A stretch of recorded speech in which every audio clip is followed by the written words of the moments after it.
Great. So I'll kick this off. Andy Oswin, if you guys are ready, let's get started. We're here to talk today about what's new in operational resilience. And we're going to go pretty long. Usually Oswin generally takes a long time, but if we need to cut it off when we can't get to questions, we definitely will follow up.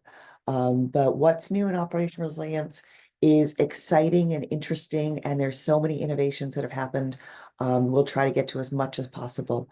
I do want to start with our safe harbor notice because, as I said, Oswin is very open and honest and sharing with all the innovations that have happened, and he will probably or potentially allude to some that may happen and direction that he's taking the product.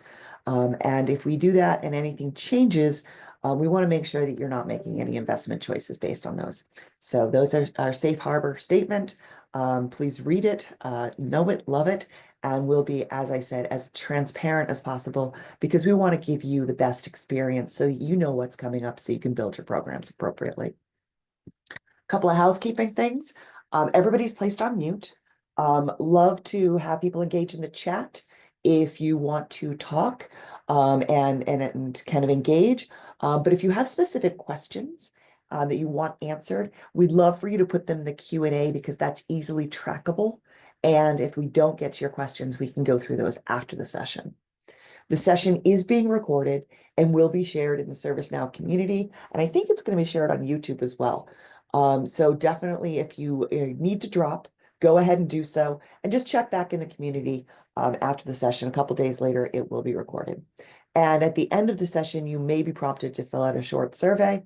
If you can do that, super helpful in us developing our programs moving forward. So speaking about programs, earlier this week, we went over some of the enhancements for Gen AI with our Now Assist for IRM with issue summarization. Today, we're talking about Operation Resilience featuring DORA enhancements. And there's a whole host of other sessions coming up to tell you about what's new for the store release for Yokohama across the entire risk and ESG portfolio. So definitely look for those. As I said, a whole host of sessions going through all the way through to individual apps in IRM as well as the full products like third-party risk management. So if you want to use that QR code, there'll also be a URL later in the presentation.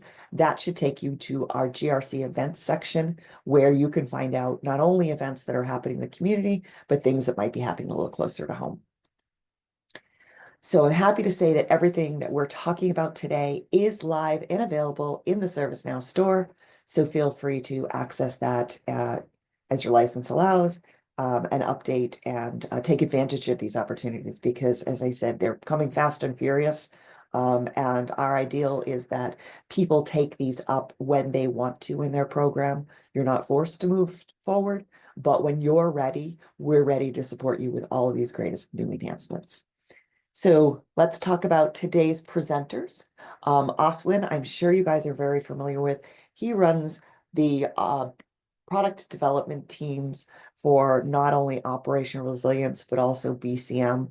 So there's a lot of resilience, continuity, a whole depth of knowledge that he has. So as I said, please feel free to ask questions because he has a great deal of insight. And he's very familiar with the regulations. But if there are questions we can't get to, or you're specific about your own instance or product, we will absolutely get back to you after the call, which is where Andy comes in a little bit in that his team has some great work that they do with the customers. You'll probably recognize him from other calls, a lot of the roadmap calls, and telling you things that are coming up in product, as well as working with customers on talking about features and how they get them into the product development cycle. I'm in product marketing, so I'm here to help support you and try to get our messaging correct. So if you have feedback for us, happy to take that under advisement. But I'd really like to get forward with what's happening in this release, and then let Oswin go back and detail other things from November as well. So Oswin, I don't know if you want to detail this. I know you do a much better job at explaining the product than I do. I can take a stab at it, but if you'd like to take the reins, that's great too. No, I can share my screen Thank you. and we can go from there. Just give me a second. Let me share my screen. Okay. All right. Are you guys able to see my screen? Can you confirm? Yep, I Yes. can see it. You can? All right. Awesome. You should be able to see a slide that says Operational Resilience Act, right? So we'll start with the latest addition to this product, that is ICT incident reporting. So we classified the requirements into 5 different areas and then the foundational layer, right? We can look at any of these, but this is the latest addition in this. So we're going to start with this and then we'll move towards the right, as time permits. So let's start from incident reporting. Basically, there's a workflow that has been introduced for this. The incidents can come from internal ServiceNow's applications like incident management system, security incident response, major security incident response, any of these, right? All these IT incident tracking systems, or it can come from an external system as well, right? So we have created APIs for that. You can push these into ServiceNow's incident reporting module that we are going to deep dive into. So basically, all these IT incident management systems have a workflow of their own, right? Typically, it's assigned to an analyst, and the analyst's goal is to resolve that incident within minimum time, right? So we don't want to disturb that flow. That's the approach we have taken because that's been optimized for as per your business, right? So you want to, like I said, you want to keep that time for resolution very low, right?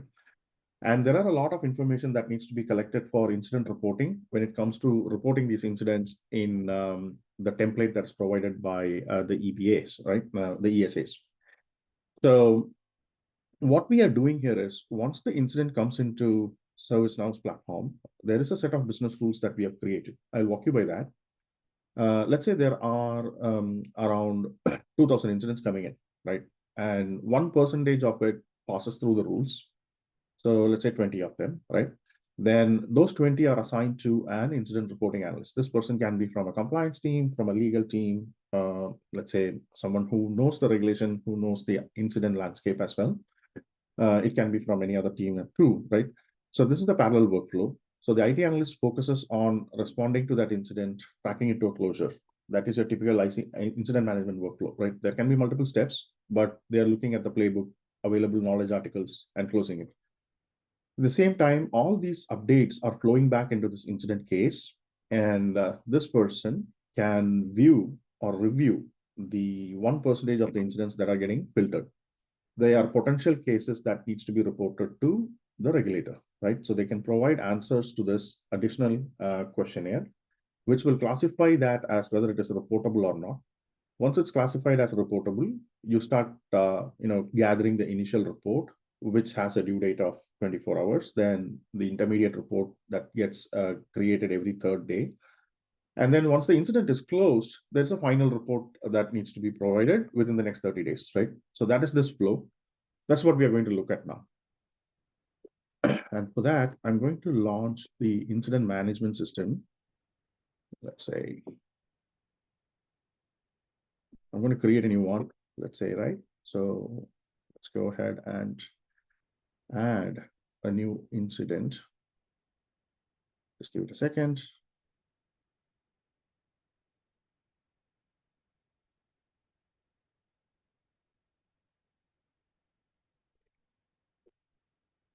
Right, so I'm just going to create one for this demo.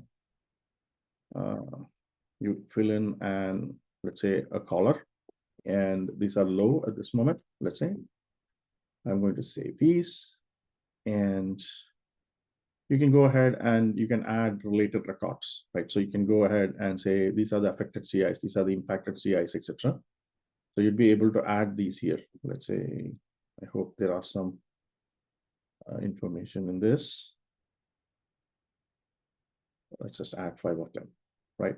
So because the impact is more, let's say I'm going to change this into high, and this becomes high as well. Yeah, and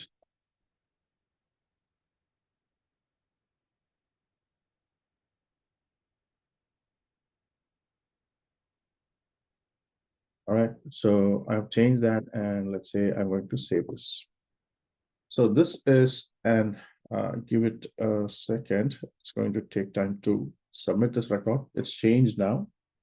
Now, what this would do is, this is your incident management system, right? In parallel, on the same instance, if you see, I have this launched on another browser, you'd be able to look at in the operational resilience workspace. That's where I am in. So this is the product that we're looking at. In this, we have added what is called as digital resilience incident reporting. So in this, there will be an unassigned case that is created. Give me a second. Let me go to the last. So that should have the one that we just created, right? So if I go into this initially, you will start seeing that there is an action task associated with that. We'll get to that. This is in draft stage, and this has been assigned to a default group of users, right? So it can be a pool of 5 people, let's say. They can look at it and they can assign it to themselves. In this case, I'm going to pick it up and assign it to one of these users here, right? And you can also see that initially, this is coming from incident management system. This is the record. What is the state of this source record?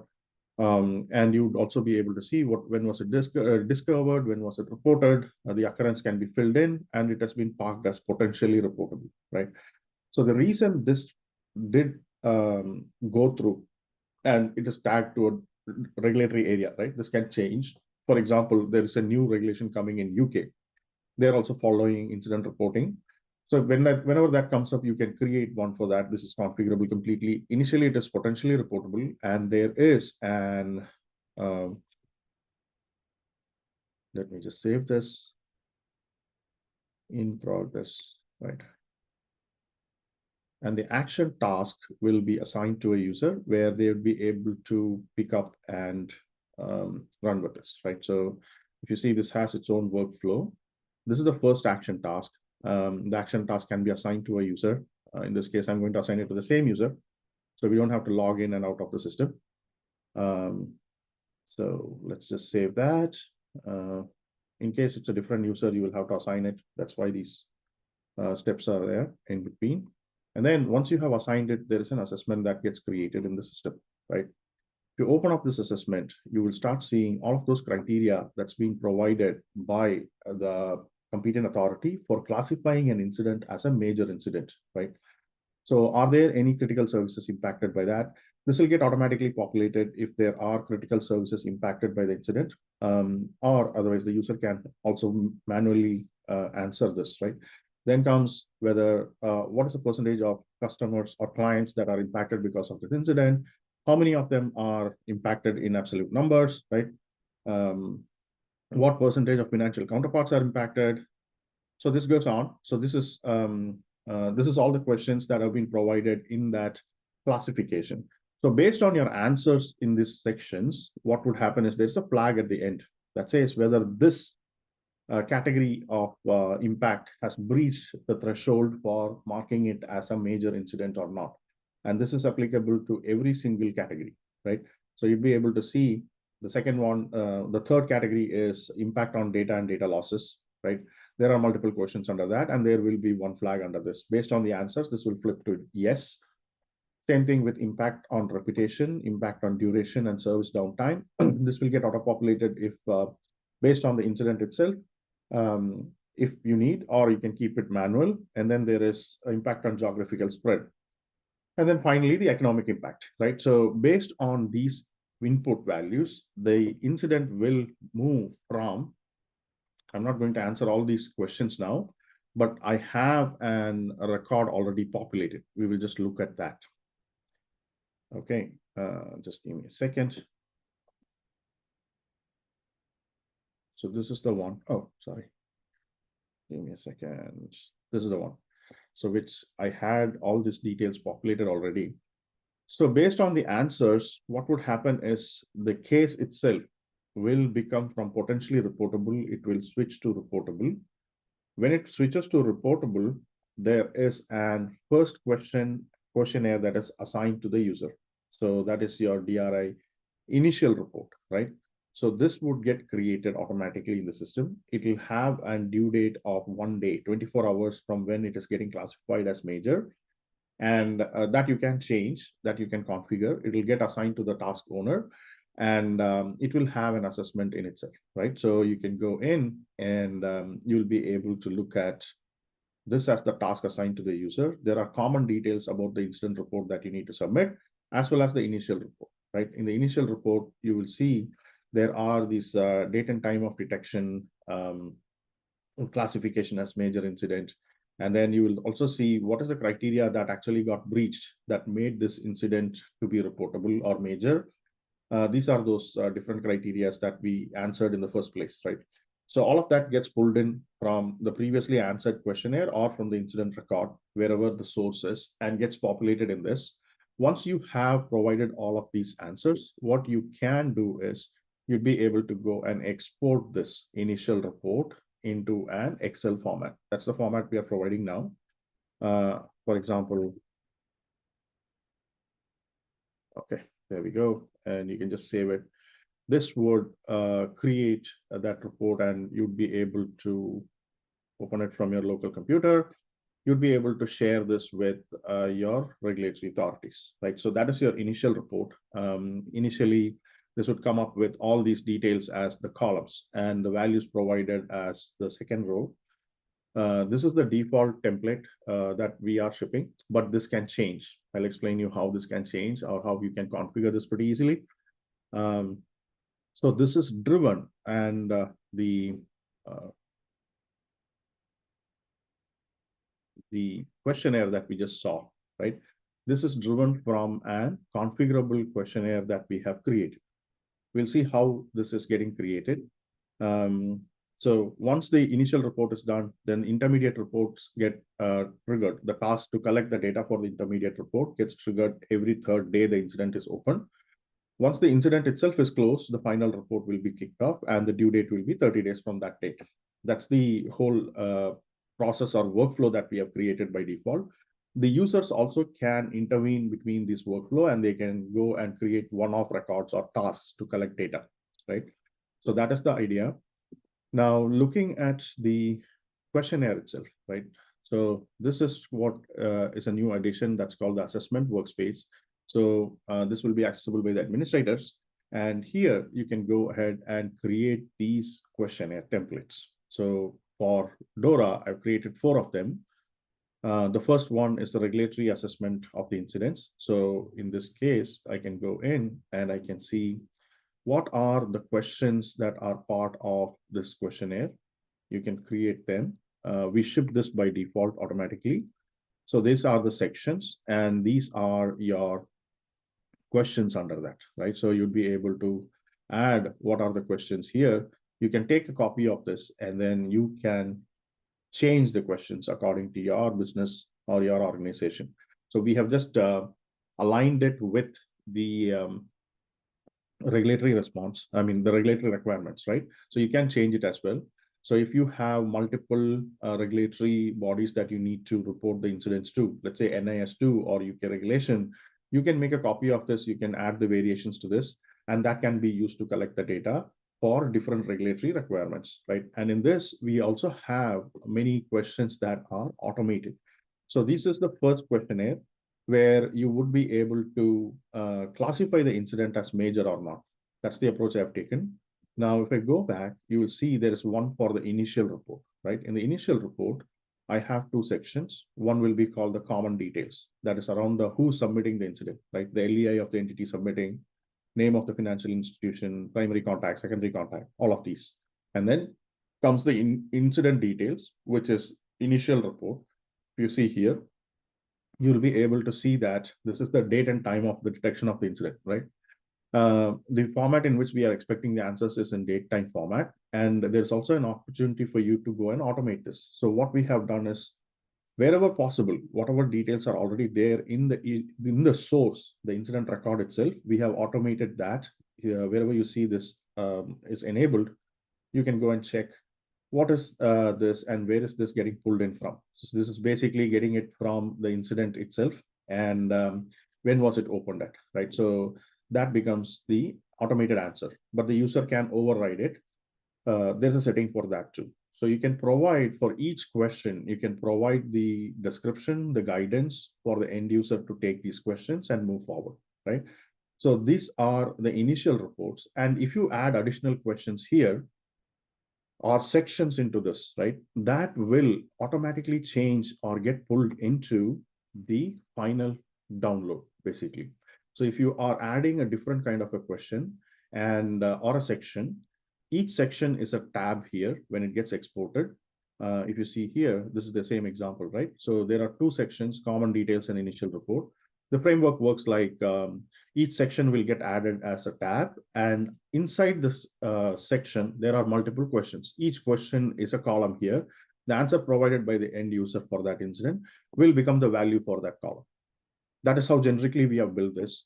So you would be able to change that. You will be able to add additional questions as well. And you can automate the responses based on the sources you have. Currently, based on the out-of-the-box incident management system and security incident management system, if you want to report that using this module in operational resilience, we see that it can almost like 25 to 30% of the questions are automated. The rest are supposed to be provided by the user, right? But you can automate those questions also if you have those answers coming elsewhere from elsewhere. Otherwise, you can keep them as manual questions, and that can be answered by the user before they submit this record to the regulator. And when they are done with each of this collection of details, right? So there is a workflow for each one of them as well. So when you classify the incident, for example, the very first thing that you're doing, right? When this comes up as a potential reportable candidate, you provide the answers, and there is an optional workflow here for each of this task, right?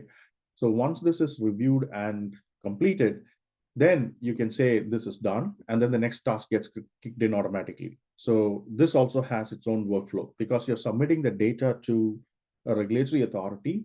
You can send this through multiple reviews as needed in your organization. And once all of these are closed, all the actions, right, to collect the information, everything is closed, then there is a workflow for the case itself that can be taken through workflow, and that can be reviewed and closed saying, now this case for reporting this incident to the regulator is over, right?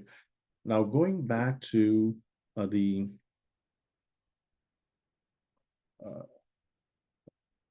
this is not the window, this one. I just needed to log in as the administrator.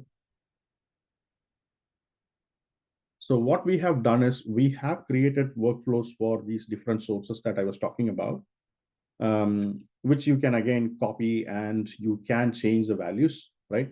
I'll show you the default ones, but you would be able to change them. Just give me a second.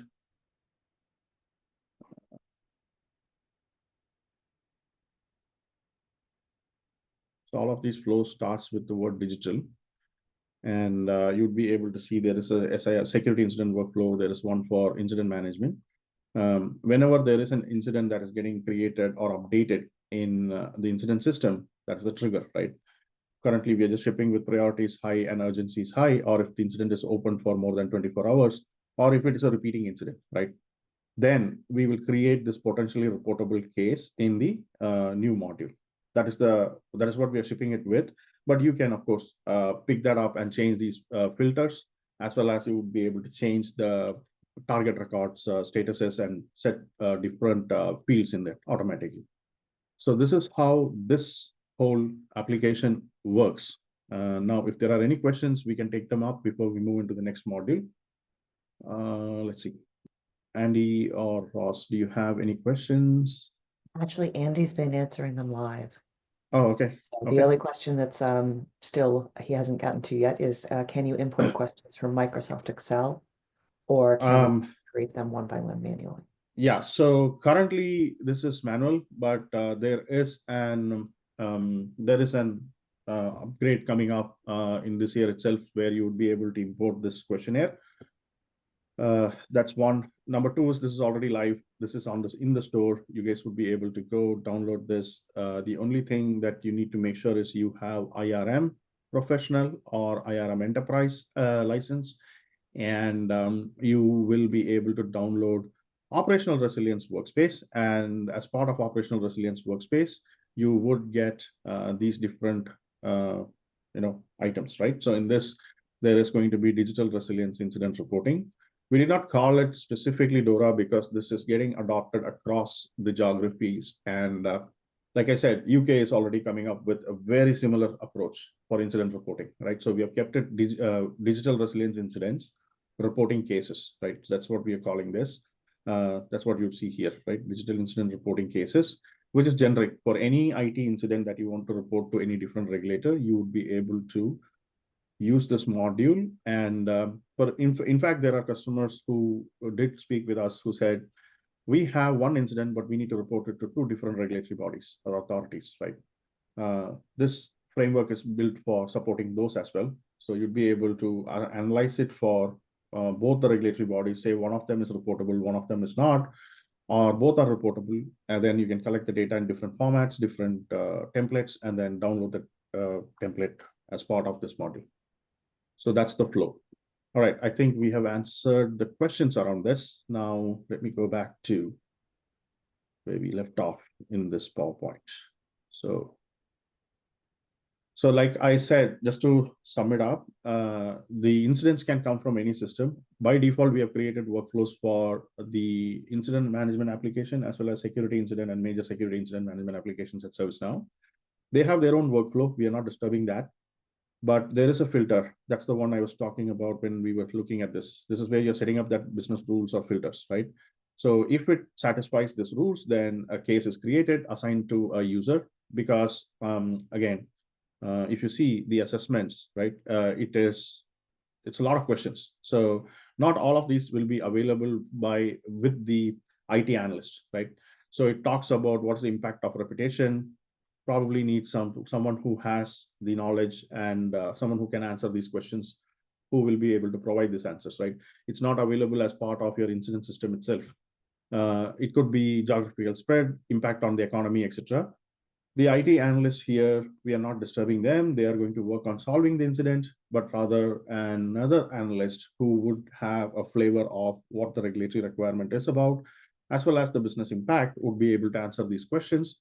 Once they answer it, it becomes reportable, and then they can collect the rest of the data. As and when there are updates happening to the incident itself, that keeps flowing back into the case. That's the reason that this is live, right? So, we will be triggering the next set of reports that are needed to be collected based on the incident's life cycle. So that's the first module that we wanted to cover today. All right. So the second one, this is the ROI, Register of Information Third Party, right? So this was released last November, right? The incident reporting got released this month in Feb. This got released in last November, but we didn't do a webinar on this one, so I thought I will give you a short review of this as well. And then we can go into operational resilience testing, what has been added here and what is coming out, right? Excuse me. Okay, so as part of the ROI, this is aligned with the regulatory requirements that was available at that point in time. We are coming up with updates to this, right? So if you have that question in your mind, I think recently also there are some updates. We are yet to add those changes to this, but it will not be drastically different. We can look at what is available for maintaining the register of information, right? So there are legal entities. So we are using the core company table. If you have data in ServiceNow's platform, we are reusing it, right? We do not want to recreate any data, but there are specific items that are needed for maintenance of the ROI. So that's what we are going to look at. So let me pick up one of the legal entities, right? So this is an existing record in the system, and this is the new capability that you will see if you install this plugin.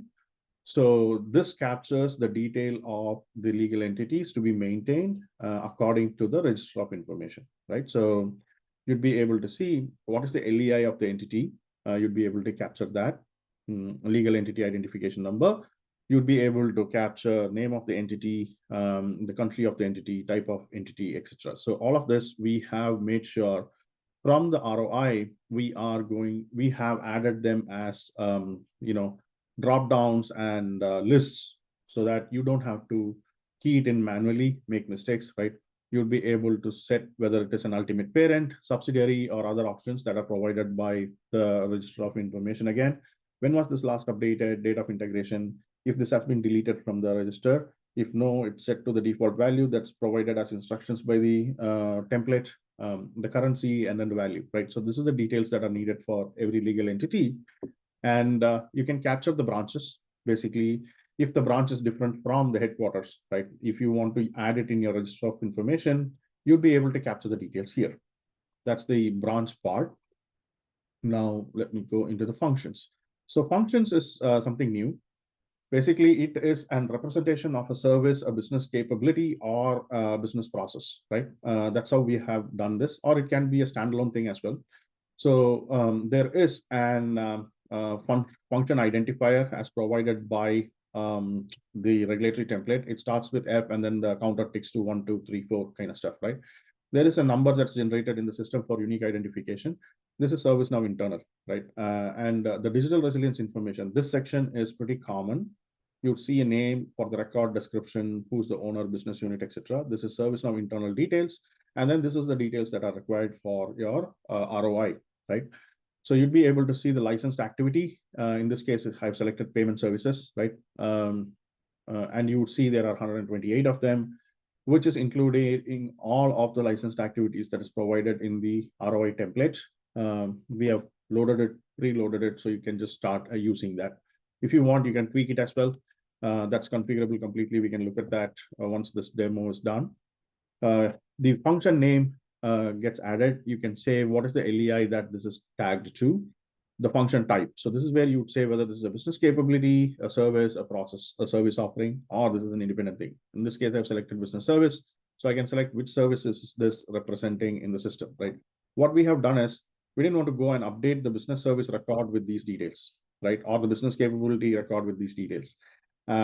Because the business service record or the capability or process can be used by multiple geographies, right? So we do not want to overload that with the DORA information. So we have created it as a separate table. That's why you're seeing that here. You'd be able to capture the details around the function that is required by the ROI. And those are the details that are getting captured here. So these are the users, right? So basically, there is an legal entity, the branch information, and the function information. These are the users of the outsourced technical service or application service, right? And there are the providers. That's the second half of it, right? So you can see the third parties. If I go into the third party, this also is existing vendor records, supplier records, third party, right? So you can open up that and you will be able to see all the details of the third parties that is already there. And you can go into this newly added information, which is part of our accelerator here, that is operational resilience. You would be able to open this up and you can capture the details around the third party that needs to be maintained in the ROI. So here there are multiple different codes that you can use. The EU ID is not added in this instance. That is something that we will be adding. This was the one that was released in the first versions when the template was released, right? So it can be a LEI or any one of these. Based on what you select, you would get the next options here. And you can select the country code and the code itself you can provide. It gets concatenated and the ID is formed automatically. You can mention whether this is an ultimate parent or not. You would be able to capture the name, which gets automatically copied from the company record.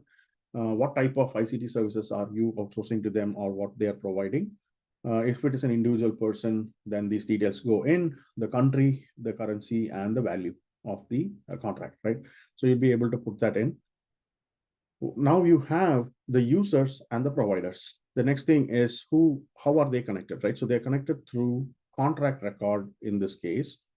So there is an AST contracts table in ServiceNow that's part of the platform. So you'd be able to use the existing contracts or you can create new. And here also you'll start seeing DORA-specific information in a separate tab.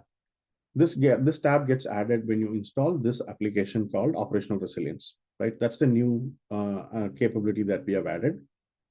So if you go into the contracts, you would be able to see the generic information of the contract, whether it's a standalone or overarching contract, etc., the currency and the value.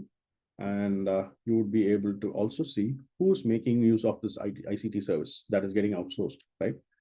So this is the legal entity. We created that. The branch that is using it, we created that also. If there is a different legal entity who's signing the contract other than the one who's using it, you can identify them here. And then who's providing this service, right? The third party, you can pick them up and you would be able to identify them here. And then there are specific information, right? What is the function related to this? What is the type of services provided? When is the start date, end date? What is the country of the contractual agreement? And if there is data being stored, where is the data being stored at rest? Where's the data being stored for processing? The sensitivity of the data, and so on, right? So all these details are captured very specific to the ROI. You'll be able to capture all of them. And if there's an intra-group contractual agreement, then you can capture that details, but it's not a mandatory stuff, right? So this is the contract that's connecting the user and the provider, right? That's that record. Once you have this as part of the contracts, you can also create supply chains. So in this case, I've created only one level, but it can go up to N level, and this will be differentiated with the rank. So it can be rank 2, 3, 4, 5, etc. So based on that, you can create the supply chain to the nth level of details that you have. That is the idea here. And you can also do an assessment on this. You don't need to do a complete third-party risk management assessment. We have added a very simple part here, assessment here. But you can do TPRM, that's the third-party risk management as well, which is a detailed assessment than this, right? So this captures the minimum information needed for the ROI, right? So for every contract and third party, you'll be able to add this assessment here. You can identify which is the third party that you're trying to assess, what is the service, and then the details around that, right? Is that substitutable? What is the reason for difficulty in substituting this third party to someone else? Have you audited them? You would be able to select that. And if you say yes, you'll be able to pick the date and time, right? So you can add that.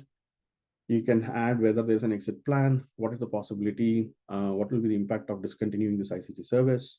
Is there an alternate? If yes, then who's that alternate? So that is the minimum level of details that is needed for your ROI that we have added here. But this entire thing can be replaced by a detailed third-party risk management as well, right? So that is the idea. For customers who do not have third-party risk management, you can still go ahead with this, which will be sufficient for you to generate the ROI and share it. So that is the different elements that are needed for capturing the details. Now, as part of this, we have done is we have created Excel download and upload capability. You can do that in bulk. So you do not have to go to existing third parties. For example, in this case, there are 87 of them, right? I don't have to open one by one and go into this and key in this detail. That's one way of doing it. But if you'd like to do it in bulk, let's say, right? So you have an Excel download and upload capability that we have introduced, where you can download this in an Excel sheet, the existing information, fill that up and push it into the system. So that is possible as well. Once you have all these details created in the system, what you can do is you can go and download the final version. So let me walk you by the download and update and pushing it back in. Let's say update the parties. Okay, the first thing you would do is you'll select what you're trying to download, and you can just say save. So this will show you all the existing records, right? Let's select all of them, all the 87, and then let's say let's export it.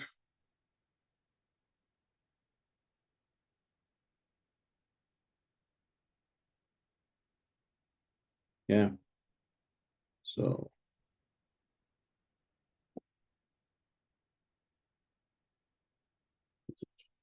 taking time to open that Excel sheet.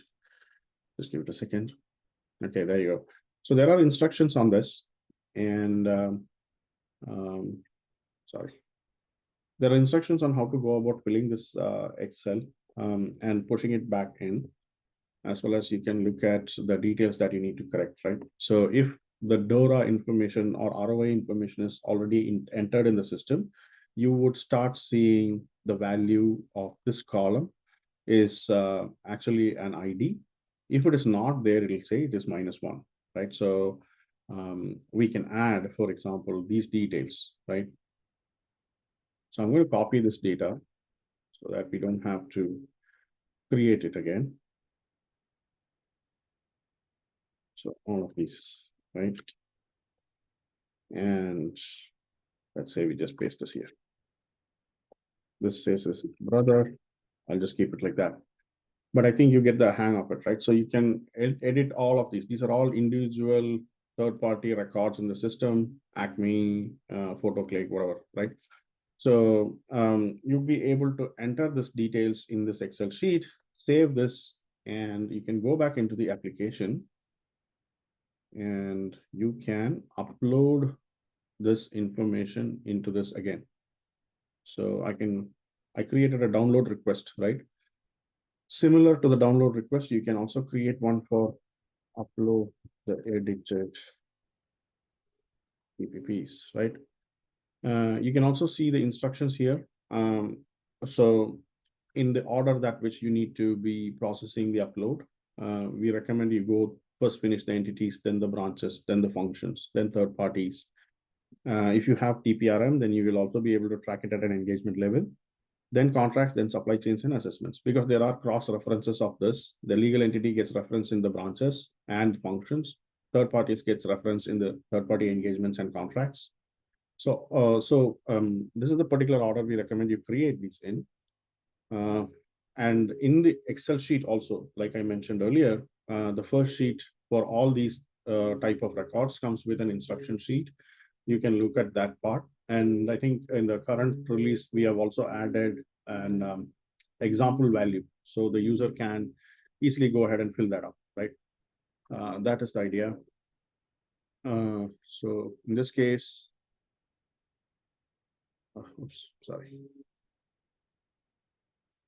I'm not sure why, but you should be able to upload this record as well into the system. Once uploaded, they will get captured and the records will get updated, right? It will go and sit into those details. Now, once you have uploaded this detail, you would be able to pull that information out into an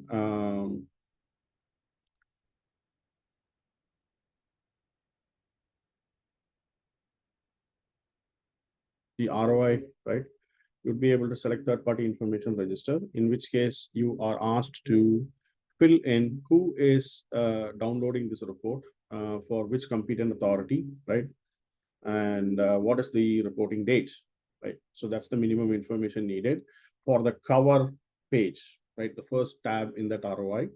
This is the information that is required. Once done, you'd be able to see all the contracts by region, by functions, by legal entities. You can filter them and you can say, I want to export this, right? You would be able to say, provide a name for that file. You can save it. It will get saved. And when you launch it, it is an Excel file that we are providing this release. There are a bunch of our customers who have said we need CSV files that we are working on. It will come out this year. But for now, this is a CSV file, which is aligned with the ROI template that was provided by the regulator. So you'd start seeing from B101 all the way up to the last one. So each is a tab. So you can see who's downloading the information. You'd be able to see what is the legal entity included in this ROI, the contract details, and it goes on, right? So the third-party details and then the function details. So this basically creates this Excel downloadable file that has all of this information that is needed for you to saving it as a CSV file or submitting this as an Excel sheet with your regulatory authorities. So that's the ROI application that we released last November. That's a overview of that. If there are any questions, we can take them up before we move into the next module. Thanks, Ashwin. It looks great. I suppose there's a question that's come in. Can we just be very clear on the licensing for this? For that. Yeah. So for the ROI, right? Let me close this. For the ROI maintenance and download, this you can download as part of operational resilience workspace, right? And or if you have third-party risk management application from ServiceNow, you would be able to download only this part, right? Not the other ones, not the incident ones and others. just the ROI you would be able to download and install. In the store, it will not be called ROI, it will be called Digital Resilience Third-Party Registers. That is the name of this one, this plugin. But this is the one which has all of this user interface and the download as well, download template capability as well. So that's the idea. Perfect. So that is, just to be clear for everyone, so that's available in the Operational Resilience Workspace if you have IRM Pro or Enterprise. There was a question that was asked about, is the Operational Resilience Workspace available, or what licenses is it available? So Operational Resilience Workspace is available for IRM Pro and Enterprise, and also BCM Pro. But because this utilizes functionality within IRM, such as the compliance case that Ashwin went through at the start of digital resilience incidents, that is only available to IRM Pro and Enterprise customers. Yeah. All right. Thank you, Andy. Anything else Cool. before we move on? There is a question about you Yeah. mentioned before when you go for the assessments, and there's logic that says if it's reportable or not following the assessments. Yeah. There's Okay. just a question on where that logic actually is. Just to Okay. review that basically. We can look at that part. So go into the assessments workspace, right?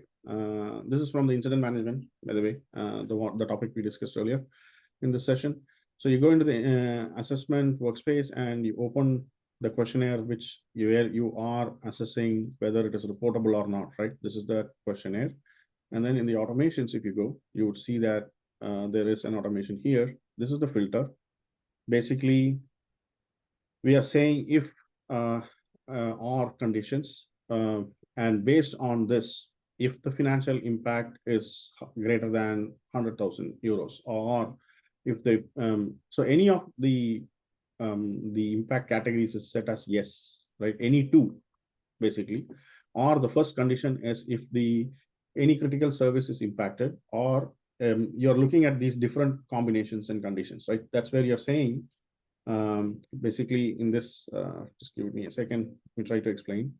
This is a mandatory condition, right? If this is yes, if there is a critical service getting impacted, immediately it becomes reportable. That was the first condition in that. We'll go back to that.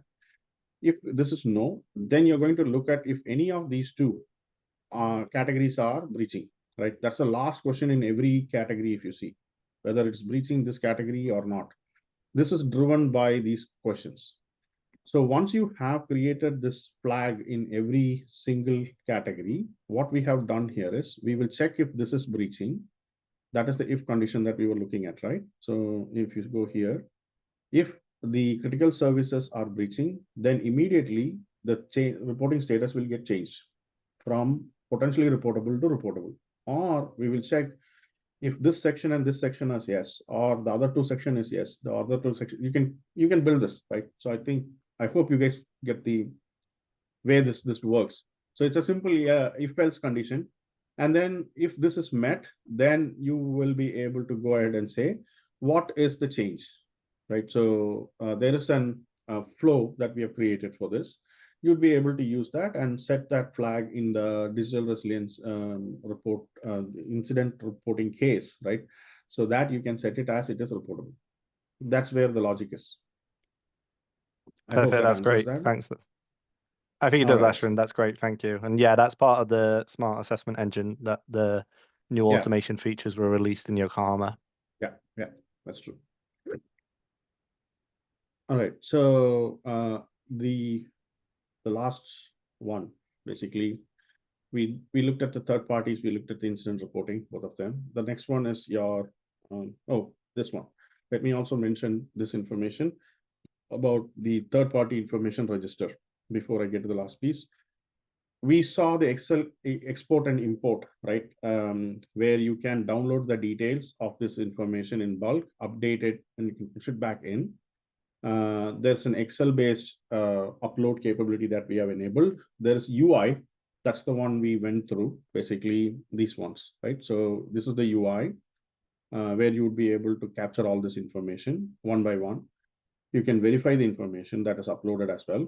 And there's also APIs for this. So you'd be able to push from external systems. For example, some of our customers says, that we don't have the contract information sitting in ServiceNow. We have it elsewhere. Can we push it? So you can do two things. One, either you can directly send it from the APIs, or you can download and export it, file export import method, or you can manually upload this. And then once the data is in here, you can go and export it into the final ROI. That's the idea here. Now coming to the last one of this today's session, that is your digital operational resilience testing. There are two, basically two approaches to this. One is the basic, and then the other is the advanced, right? As part of the basic one, we already have in ServiceNow the vulnerability response application, right? That is part of our security apps, basically. That can be used to capture your vulnerabilities in your applications and IT infrastructure. Apart from that, we also have created an opportunity for you guys.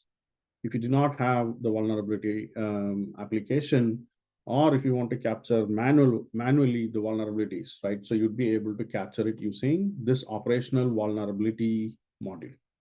Yeah. So here, I'm going to open an existing record. We have less time now, but we can walk you by the details. Okay. So that has an workflow.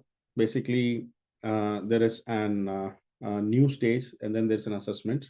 After the assessment, you can decide whether there is a treatment needed, or you are going to accept this vulnerability as it is. You can send it for an approval. Once approved, you can close or keep it open, right? Or canceled or closed, right? That is the default workflow that we have enabled, but you can change this workflow and configure as well. Now let's look at this. So you'd be able to provide a name to the vulnerability, a description to that. You can classify it to two levels. You can add severity and priority. You'd be able to capture the assignment details, right? You can have the assignment group, the analyst, and you'd be able to add approvers. This is optional. You can also add people who will be notified via email whenever there is a status change on this record. Similarly, you can also see the primary origin. You'd be able to identify the vulnerability from a process, an IT asset, a service, any of these, right? Or during a scenario analysis, you'd be able to identify at that time. So you can tag where you identified this from. It can come from this directly, or if it is from a scenario analysis record, from there you can directly trigger this as well. You'll be able to capture the key milestones or dates in this section. When did this occur? When did this get reported? When was this discovered? What is the due date? If you're starting an assessment, what is the assessment start date, etc. And this is the treatment decision, right? Very similar lines to the incident reporting. There is an assessment attached with this, right? Based on the assessment, you can say whether you are going to accept it, avoid it, mitigate, or transfer this vulnerability.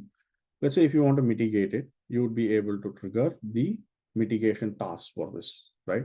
So it's the same concept. Basically, there is an action task. The action task can be of type mitigation task, or it can be of type assessment. If you are doing an assessment kind of a task, then you can ask different questions.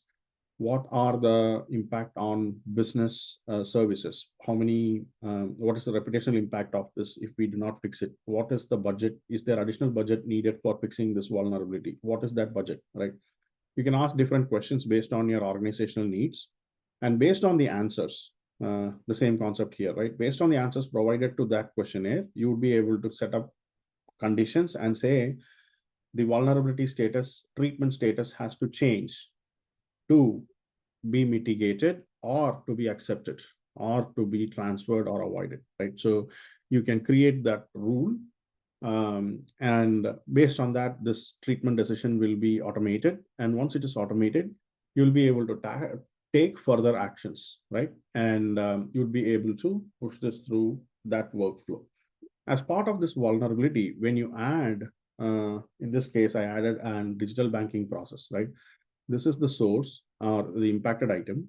When you add that, you would be able to see the business services and other things that are linked with that process. All of them will get pulled in automatically from the entities, as these are all the different things that got impacted, will be impacted because this process is being impacted, right?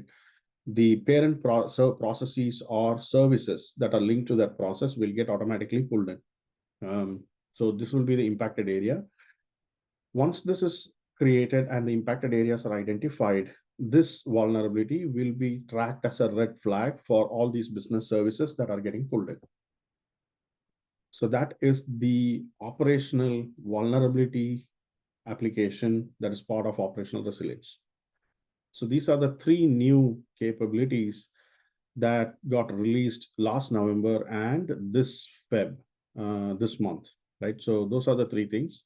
We will be releasing in the next release, we will be addressing the advanced threat-led penetration testing. So this is the basic capability for digital testing, right? There will be one more module that's coming out that will be for tracking threat-led penetration testing. You can define white teams, red teams, blue teams, etc. Identify the scope, plan your penetration testing. You would be able to identify the scenarios. You'd be able to test, record the results, and generate reports. So that is the next step in this. So that would cover in this entire portfolio, that will cover this whole block. So we have the ARA, that is your advanced risk assessments for risk management, instant reporting we covered today. ROI we covered, and plus the third-party risk management application is available. The basic testing is the tracking of vulnerability responses and operational vulnerabilities, the basic part. Advanced one is getting released next release. And then this will come out later this year. That's last quarter of this year or the first quarter of next year. So that is the scope of work that is left in this, as well as what we have completed.